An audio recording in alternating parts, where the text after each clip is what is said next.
அல்லேலூயா, ஸ்தோத்திரம். அதனால இந்த இடத்துல எருசலேமுடைய ராஜா இது முழுசா எழுதுறாரு. என்னன்னு எழுதுறாரு பாத்தீங்கன்னா, கீழே வாசிங்க. மாயை மாயை மாயை மாயை எல்லாம் மாயை என்று பிரசங்கி சொல்லுகிறான். எல்லாம் மாயை என்று பிரீச்சர், இந்த இடத்துல இங்கிலீஷ்ல போட்டது பிரீச்சர். சூரியனுக்கு கீழே மனுஷன் படுகிற எல்லா பிரயாசத்திலும் அவனுக்கு பலன் என்ன? காலையில இருந்து சாயங்காலம் வரைக்கும் உழைக்கிறோம். பாருங்க, திங்கக்கிழமை பாருங்க, ஓடி போயிட்டு உழைச்சிட்டாரு. எதுக்கு ஓடுறீங்க, உழைக்கிறீங்க? இப்படி ஆகிலும் மாசத்துக்கு கொஞ்சம் பணத்தை சம்பாதிக்கும். இந்த வயிறுக்கு சாப்பாடு தேவை, அதற்காகத்தான் உழைக்கிறோம், வேற எதுக்காக உழைக்கிறோம்? ஆனா இவர் சொல்றாரு, மாயை, இந்த வீணான காரியத்துல சூரியன் கீழே நீங்க என்னன்னா சரி எல்லாம் வேஸ்டா இருக்குது. அப்ப போயிட்டு உழைச்சு என்ன பிரயோஜனம், சம்பாதிச்சு என்ன பிரயோஜனம்? 2வது அதிகாரம் 1 வசனத்தை வாசிங்க. நான் என் உள்ளத்திலே சொல்லிக் கொண்டது என்னவென்றால், உள்ளத்துல நான் சொல்லிக் கொண்டது என்னென்றால், வா வா இப்பொழுது உன்னை சந்தோஷத்தினாலே சோதித்து பார்ப்பேன், இன்பத்தை அனுபவி என்றேன். இதோ இதுவும் மாயையாய் இருக்கிறது. இன்னைக்கு போயிட்டு கறி, மீன், என்னது, கோழி, மாடு, ஆடு எல்லாத்தையும் புடிச்சு வந்து போயிட்டு இன்னைக்கு ஸ்பெஷல் செய்யலாம் நீங்க நினைச்சா கூட அது கூட மாயையா இருக்கு. அது சாப்பிட்டு திருப்தியா இருக்கு, நல்லா இருக்கு, சந்தோஷமா இருக்கு. போயிட்டு வறுவல், வத்தல், பொரியல் எல்லாத்தையும் செஞ்சுட்டு சாப்பிடுன்னு சொல்லி மனசு ஆசைப்பட்டோட நான் மனதோடு கூட பேசுறேன், அது கூட வேஸ்டா இருக்குன்னு சொல்றாங்க. யாரு? பிரீச்சர். 2வது அதிகாரம் 11வது வசனத்தை வாசிக்க கேட்கலாம். என் கைகள் செய்த சகல வேலைகளையும், என்னுடைய கைகள் செய்த சகல வேலையும், நான் பட்ட எல்லா பிரயாசத்தையும் கண்ணோக்கி பார்த்தேன்.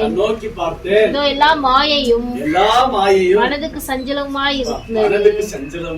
சூரியனுக்கு கீழே பலன் ஒன்றும் இல்லை. இவ்வளவு கஷ்டப்பட்டு நீங்க எல்லாம் சம்பாதிச்சு வச்சு உங்க பொண்ணுங்களுக்கு போயிட்டு என்னது நகையா வாங்குறீங்க, வேஸ்டா இருக்கு. சொல்றாரு, போயிட்டு நான் காலையில கஷ்டப்பட்டு அவ்வளவு வேலை செஞ்சிருக்கிறேன், கஷ்டப்பட்டு இருக்கிற, உழைச்சிருக்கிறேன், ஆனா அது நல்லா இருக்கும்னு பார்த்திருக்கேன். நான் எனக்கு ஆசீர்வாதமா இருக்கும்னு நான் நினைச்சேன், எனக்கு லாபமா இருக்குன்னு நினைச்சேன், அது அழகா இருக்கும்னு நினைச்சேன், அது வீணா போச்சு.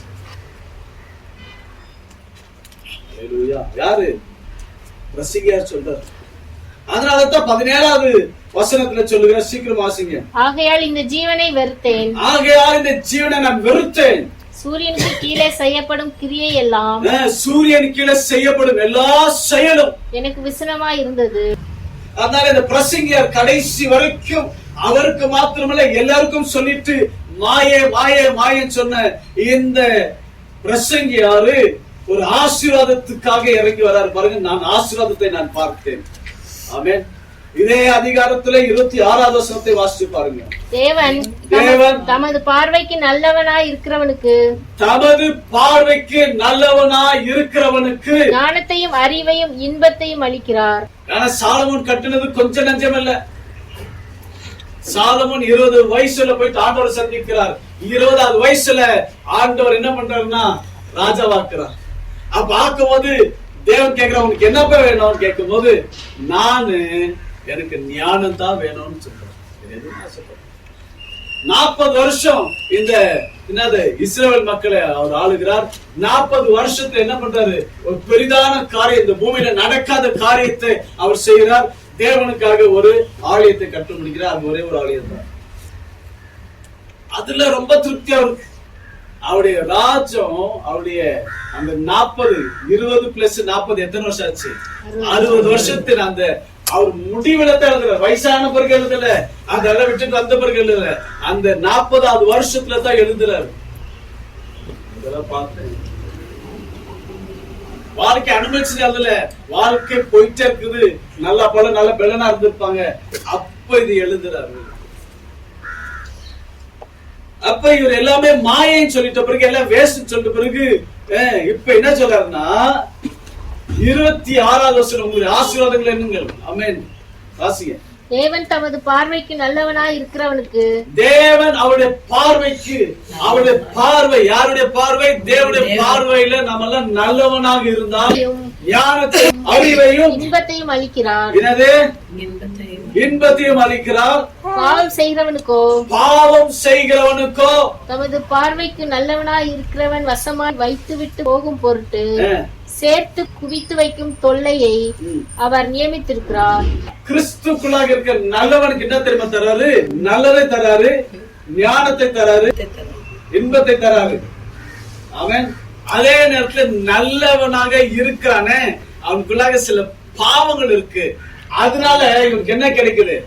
செய்கிறவனுக்கோ தமது பார்வைக்கு நல்லவனாய் இருக்கிறவன் வசமாய் வைத்துவிட்டு போகும் பொருட்டு சேர்த்து குவித்து வைக்கும் தொல்லையை அவர் நியமித்திருக்கிறார். கர்த்தருடைய பார்வையில, கர்த்தருடைய சன்னிதானத்தில் நல்லவனாக இருக்கிறவனுக்கு தேவன் ஞானத்தையும் இன்பத்தையும் சந்தோஷத்தையும் தேவன் கொடுக்கிறாரு. அதுல ஒரு குறையும் இல்லை. ஆனா அவனுடைய பார்வையில நல்லவனாக இருக்கிறது எல்லாத்தையும் சேர்த்து வச்சுட்டு கடைசி ஆஹா என்ன நல்லா இருக்குதுன்னு பார்த்தா இங்க மாயேன்னு எழுதின ஆளு இங்க என்ன சொல்றாருன்னா, நீ கர்த்தருக்குள்ளாக பயந்து இருக்கிறியா, உனக்கு ஆசீர்வாதம். கர்த்தருக்குள்ளாக உண்மையா இருக்கிறியா, உனக்கு ஆசீர்வாதம் வரும். 3வது அதிகாரத்துல 11வது வசனத்துக்கு அதன் காலத்துல செய்தது 14வது வசனத்துல 14 verse என்ன சொல்றாருன்னா, தேவன் செய்வது எதுவோ, தேவன் எதெல்லாம் செய்கிறாரோ அது என்றைக்கும் நிலைக்கும், அது என்றைக்கும் என்ன பண்ணுமா, நிலைக்கும் என்று அறிவேன், நிலைக்கும் என்று அறிவேன். மாயே மாயே மாயையான சொன்ன பிரசங்கியார் இன்னைக்கு சொல்றாரு. இப்ப சொல்றாரு, தேவன் எதெல்லாம் நம்முடைய வாழ்க்கையில செய்கிறாரோ, எதெல்லாம் அவருக்கு தீர்மானித்து அவருக்கு இஷ்டப்பட்டு நம்முடைய வாழ்க்கையில உங்க வாழ்க்கையில செய்கிறாரோ, அது என்ன பண்ணாதான் நம்ம விட்டு விலகி போகாது. ஆனால் அது நிலைத்து நிற்கும். ஹல்லேலூயா. ஆனால் இந்த காலை நேரத்தை உங்களிடத்தை சொல்லுகிறேன், தேவன் உங்கள் வாழ்க்கையில ஏதாகிலும் அவர் செய்வார், ஆனால் அது நிலைத்து நிற்கும். உங்க சுயமாக நீங்கள் எதுவுமே செய்யாதீர்கள். உங்க சுயமாக எதுவுமே யோசிக்காதீங்க. உங்க பலனை கொண்டு யோசிக்காதீங்க. உங்க பலனை கொண்டு உங்க சுயமா கொண்டு நீங்கள் யோசிப்பீர்கள், ஆனால் மாயமா மாறிடும். ஆனா கர்த்தர் வாழ்க்கையில செய்வாரானால் அதன் காலத்துல நேற்றையாக அழகாக இருக்கும். It is so beautiful in my eyes. Hallelujah. அதே நேரத்துல it will be forever. Hallelujah. ஆமென் சொல்லுங்களேன். ஆமென்.